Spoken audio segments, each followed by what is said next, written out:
honestly, being some sort of a public figure on the internet is really strange, and I absolutely hope that it stays strange. Now, that might sound kind of weird, but follow along with me for a minute. So recently I saw this Reddit post about PaleoFetch. PaleoFetch is basically NeoFetch, but written in C. Now, the main repo for PaleoFetch is no longer being maintained, and this person decided they were going to go and maintain it themselves. And that's really cool. It's a great application. It's awesome to see people going and taking up projects for themselves. But the reason why they actually found out about this application is because of the video that I did on it. In most spheres of the YouTube world, a channel with roughly 17k subs wouldn't be that big, but because of how small and tight-knit the Linux community actually is, with only maybe a handful of channels actually being above 100k, even a channel at the size of mine has a surprising amount of influence. It's not like I'm flexing or anything like that. Honestly, I think it's just as weird as any of you guys do as well. Honestly, I probably think it's way weirder. I am just a dude who records videos in his bedroom with some RGB floodlights behind me and a Nyanas hoodie on. I don't know why there are people out there who actually take my opinion seriously. Now, I know I'm going to get a comment from Hum saying no one cares about my opinion, but ignoring Hum, other people.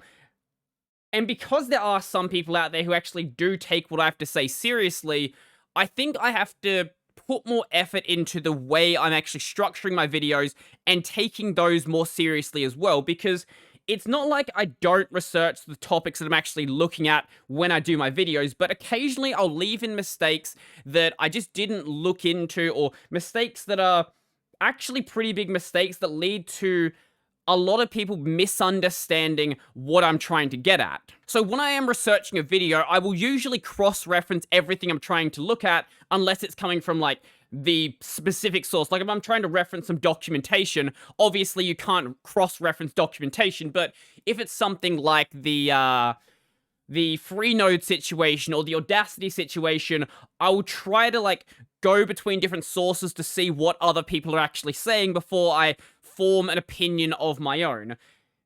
The problem, though, is a lot of these references are basically cross-referencing each other in a circle. So you're going to, like, The Verge, it's referencing AnandTech, it's referencing something else, which is referencing The Verge, and you don't actually have any of them actually going to the original source. In a lot of videos, I have been trying to dig further into topics like that, and that's why you see a lot of the time I'm referencing, like, a Reddit post or a Twitter post, because in a lot of cases, a lot of companies and security researchers no longer are sending out things on email lists to journalists, they're just doing their press release on something like Twitter.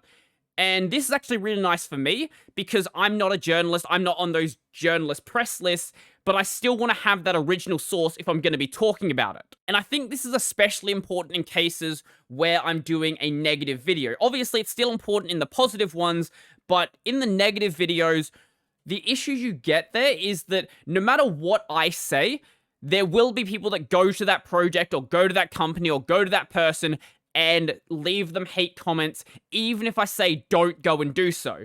So I want to make sure that whenever I'm saying something about, let's say, Audacity, when News Group is doing something insane, that what I'm saying is as correct as possible. None of the terrible things that I talk about, I want you to go start a witch hunt about, but if you are going to, that is your decision, and I want that decision to be basically an informed decision where you actually know what is really happening, rather than operating under some false premise where you think it's a really evil project, but in reality, it's not doing anything that bad. Along with this, I think there's still a lot of work to be done in the way that I structure videos. I know that my structure is way better than it was a year ago. That is sort of indicated by the fact that my watch time is, I think, maybe a minute or 2 minutes higher than it used to be. So obviously, not everyone's going to watch the entire video, but a lot more people are watching further into the video, which indicates to me that the videos are better. They're more entertaining and they're easier to watch. But because I do my videos in a general video essay style format, I feel like in a lot of cases, if you miss out on the conclusion, you sort of miss out on the entire meaning of the video.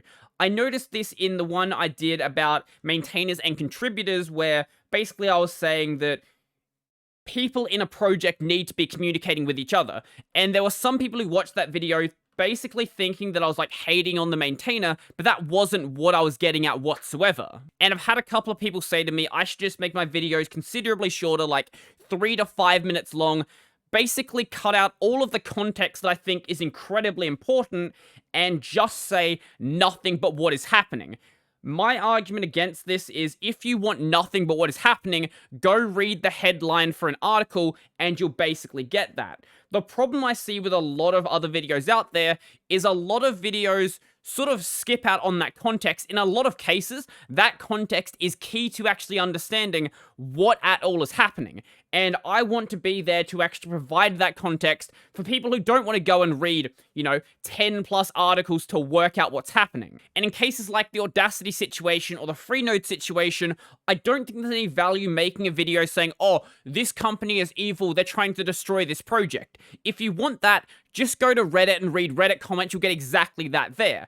I think it's incredibly valuable to know why a company is doing something like that, so in the future, you can actually go and identify that and put a stop to it before it actually happens. At the end of the day, I know that there are going to be people who just refuse to understand the point of a video, no matter how much I just put it in their face saying, this is what I am saying. But when there are people who actually want to watch the video and actually are trying to learn something, I think it's my job to make that information as easy to understand as possible, and I'm going to keep trying to improve the video, so you might see stuff shift around a little bit. It won't be any major changes, just little tweaks here and there. At the end of the day, I know that there are going to be people who just refuse to understand the point of a video, no matter how much I just put it in their face saying, this is what I am saying.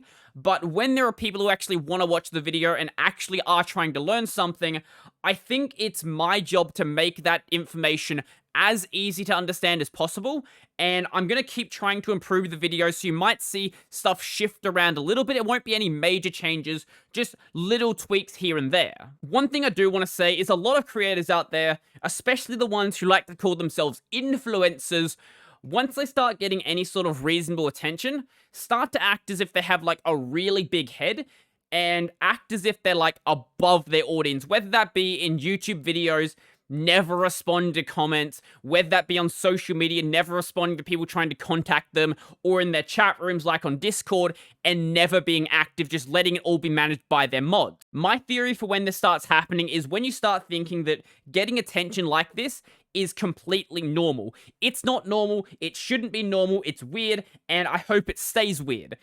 It's one thing to accept that when you make a video or write a blog, that doing that actually has some influence over what people actually think. That lets me see where I need to focus on improving.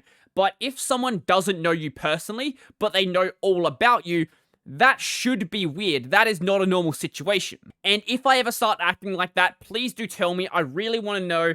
I know now I'm going to get some comments saying, oh, Brody, you're out of touch.